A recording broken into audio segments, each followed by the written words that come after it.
Jasna poraka od premijera od Spasovski do Gazdite. Nема pomoć od državata za onije koji ќе отпуштаат работници. Секој еден кој што отпуштил работници веднаш кога започнала кризата, тој не може да искористи дел од мерките.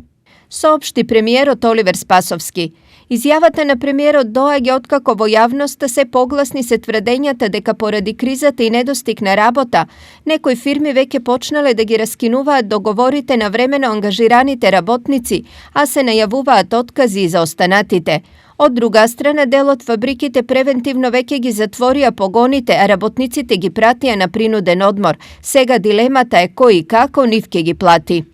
Принуден одмор, што се плаќа 70% од основната плата на работникот, ама тоа од принуден одмор е од деловни причини. По мене ова не е деловни причини, овде се работи за криза или за виша сила.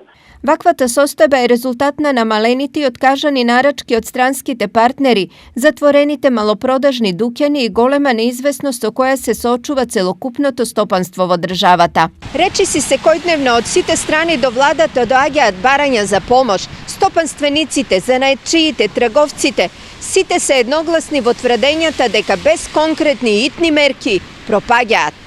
Првиот сет на мерки кои го предложи државата се бескаматни кредити за да можат компаниите овој период да го пребродат. Следна мерка која ќе се утврди е помош за обезбедување на минимална плата на работниците.